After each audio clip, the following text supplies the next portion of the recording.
Marina Rocha Rubini é universitária, cursa o 6º período de Medicina na Unisul e já tirou nota máxima no Enem 2 vezes. A Marina também já saiu em diversos meios de comunicação e atualmente mantém um canal no YouTube com dicas especiais para o concurso.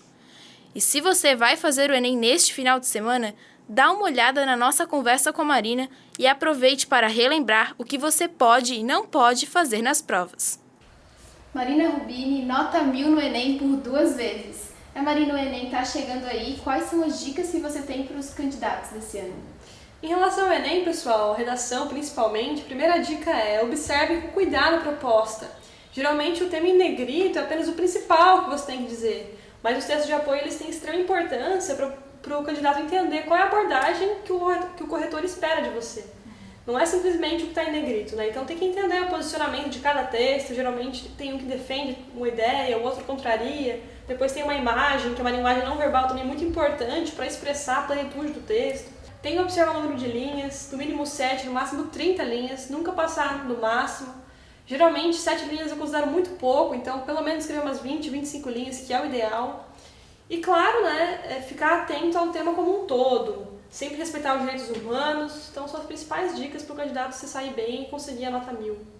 Você falou de não interferir nos direitos humanos, enfim. Quais outros erros que os candidatos cometem normalmente e que eles devem prestar mais atenção? Os direitos humanos é bem importante, assim, ó. Eu friso bastante isso porque mesmo sem perceber, essa pessoa fere esse direito, né?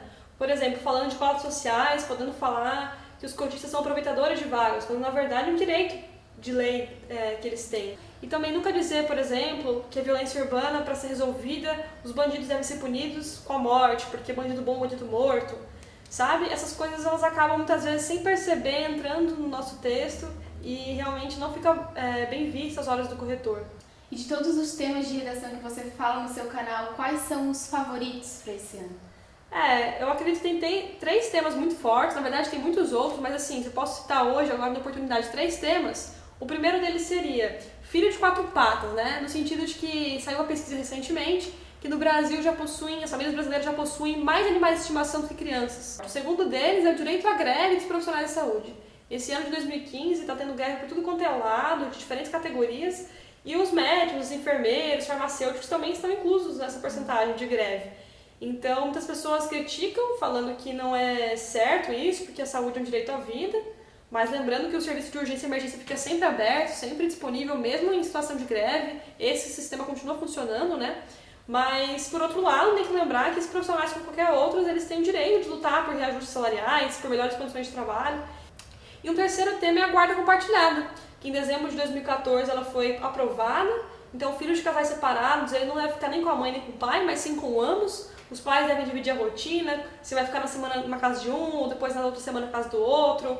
Mas a ideia é que os pais compartilhem tudo. Então, se o filho tem que decidir se vai estudar inglês ou espanhol, os pais sentam para conversar. Muito obrigada, Marina, pelas suas dicas e por receber a equipe do Conexão. Então, agora é com você, candidato Enem. Sábado e no domingo, os portões se fecham às 13 horas. E não esqueça de levar o documento de identidade, o cartão de confirmação e também a caneta preta transparente. E boa sorte!